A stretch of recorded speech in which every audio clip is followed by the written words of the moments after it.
इस वीडियो में हम बात करेंगे फेक रेप केस से कैसे बचे, मतलब झूठे रेप केस से कैसे बचे। जैसे कि आप इंस्टाग्राम पे जो भी बात करते हो या जो भी चैटिंग्स होती है, वीडियो कॉल का रिकॉर्डिंग होता है, जो भी आपके पास है सब आपको रखना है। कॉल हिस्ट्री है, जो भी है, जितने भी सबूत हो सकते हैं आपको इकट्ठा कर रखना है। कभी भी किसी भी अननोन पर्सन से बात करते टाइम, वो आपका फ्रेंड हो, आपका गर्लफ्रेंड है, कोई भी हो, उसके लिए आप बात करें, उसके बाद में आपका जो भी रिकॉर्डिंग है आपको सारे सबूत रखना है। सब रखना बहुत ज़रूरी होता है। अगर कोई भी लड़की आपको धमकी दे रही है कि आपके ख़िलाफ़ वो रेप केस के लिए आपको फंसाएगी, तो समझ लीजिए वो फंसाएगी, वो इंसान धमकी नहीं दे रही है। तो आपको सावधान रहना है और जो भी आपके पास सबूत है सब इकट्ठा कर रखना है। कभी भी आपको ये गलती नहीं करना है कि कोई भी बात है तो उसको डिलीट कर दी नहीं। जितना भी रिकॉर्ड है आपके पास, आपके फ़ोन में, आपके पास जहाँ भी, सब इकट्ठा कर रखना है। अगर वो धमकी दे रही है कि मैं आपके ख़िलाफ़ रेप केस लगाऊंगी, तो ये लगाएगी ही, धमकी नहीं है। तो आपको सावधान रहना है और आपको इस टाइम पे जितना भी सबूत है रखना है, बहुत काम आएगा।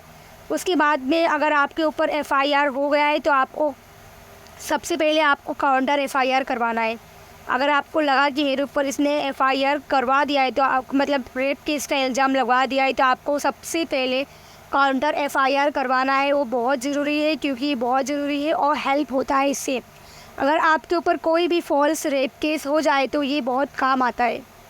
और अगर आपने कंप्लेंट या एफआईआर करा दिया है तो आप बहुत हेल्प मिलने वाली है। अगर आपने दोनों भी नहीं करवाया है तो आप नेक्स्ट स्टेप लें। CRPC 438 के सेक्शन से इसके तहत कोर्ट में जा सकते हैं और एंटीसिपेटरी बेल का मांग कर सकते हैं। एंटीसिपेटरी बेल का मतलब ये होता है, एफआईआर मान लीजिए मेरे खिलाफ़ रजिस्टर्ड हो गया है और मुझे ऐसा लगता है कि मेरी गिरफ्तारी हो सकती है। ऐसे सिचुएशन में हम कोर्ट जाएंगे और कोर्ट जाने के बाद कोर्ट में उसी एफआईआर के बिहाफ में हम कोर्ट को बताएंगे कि ये एविडेंस है, ये चैटिंग्स है, ये सब कॉल्स है, हिस्ट्री है, जो भी ये सब दिखाएंगे और आप सब ये सब हमारी चैटिंग्स होती थी, आप वहाँ पे जाके सब बताएंगे। हम इस कंडीशन में थे, इसके कंसेंट से हमने सेक्स करे। हम जो लड़की है वो मेरे खिलाफ़ झूठा रेप केस में फंसा रही है, ऐसे आप बोलेंगे, मेरे ऊपर गलत इल्ज़ाम डाल लिए। तो ये सब होने के बाद में ऊपर फिर आप क्या करेंगी पता है, मेरे ऊपर झूठे इल्ज़ाम लगाइए मेरे ऊपर। फिर आप बोलेंगे मैं एंटीसिपेटरी बेल के लिए कोर्ट प्रेयर करता हूँ, मतलब मैं एंटीसिपेटरी बेल के लिए मैं कोर्ट से प्रेयर करता हूँ। ऐसे जब आपके जो एडवोकेट है वो प्रेयर करेंगे तो बहुत चांसेस है कि आपको बेल मिल सकता है। और अगर मान लीजिए आपको बेल मिल गया तो बेल मिलने से मैटर ख़त्म नहीं होता है।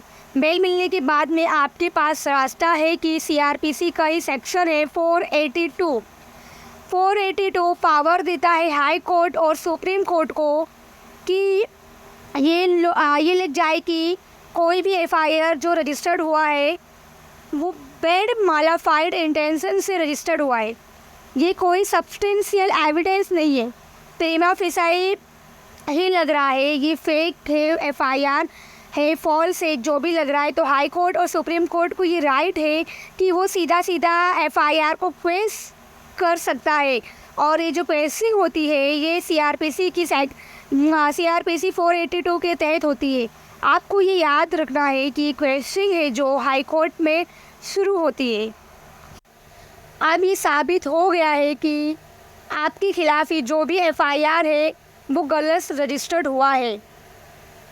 सेक्शन 182 के तहत अगर आपके किसी ने कोई भी तरीके से इंजरी की है या किसी भी तरीके से आपको परेशान कर रहा है या आपके रेपुटेशन को इंजरी करा है, IPC 182 आप इसके तहत आप कोर्ट जा सकते हैं और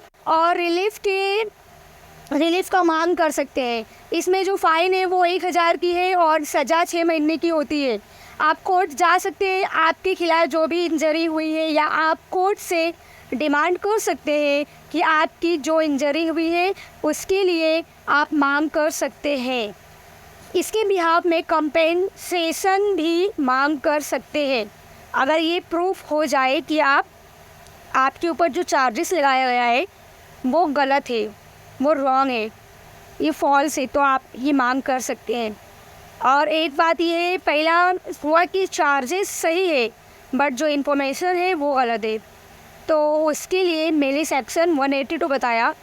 दूसरा चीज़ पूरा का पूरा चार्ज ही गलत है, यानी ये 376 रेट का जो चार्ज लगाया गया था ये पूरा गलत है, तो इसमें 6 साल तक की सज़ा हो सकती है और फाइन भी हो सकता है। IPC 211 के तहत कन्विक्शन हो जाए आप पे इन्होंने फॉल्स चार्ज लगाया तो 2 साल की पनिशमेंट हो जाती है और इसके साथ साथ फ़ाइन भी लगाया जा सकता है। और एक और इम्पॉर्टेंट सेक्शन है जो आपको जानना ज़रूरी है। इसमें मैंने बताया था कि IPC 182 में कि 6 महीने का सज़ा हो सकता है प्लस फ़ाइन भी हो सकता है। सेकेंड है 211 है जो इसमें मैंने बताया था 2 साल का सज़ा हो सकता है और फ़ाइन भी हो सकता है। अगर जो डेफीमेशन का जो केस है, डेफीमेशन में जो है डेफीमेशन भी फाइल कर सकते हैं अगर आपके ऊपर फॉल्स केस का जो भी है कुछ भी हुआ है। IPC की सेक्शन जो है 499 to 502 तक डील करता है। ये अलग अलग सेक्शंस का ये मतलब है कि आप किसी की वर्ड में किस वर्ड में बोल कर किया है या किसी रिटर्न में किया है, आपके ऊपर जो भी डेफेमेशन फाइल किया गया है IPC सेक्शन 499 to 502 तक डील करता है। ये क्रिमिनल ऑफेंस होता है और इसमें भी सज़ा हो सकता है। अगर आपके ऊपर 376 का फॉल्स केस लगाया गया है और आप डरिए मत, शर्मिंदा मत होइए, आप सही एडवोकेट, आप सही लॉ फर्म को अप्रोच करिए ताकि आपको जस्टिस मिल सके। आई होप, मुझे उम्मीद है आपको इस वीडियो से बहुत क्लियरिटी मिली होगी। Thank you so much for watching this video. ऐसी ही लीगल एडवाइस के लिए आप मेरे चैनल को सब्सक्राइब करें और बेल आइकन को प्रेस करना बिल्कुल ना भूलें।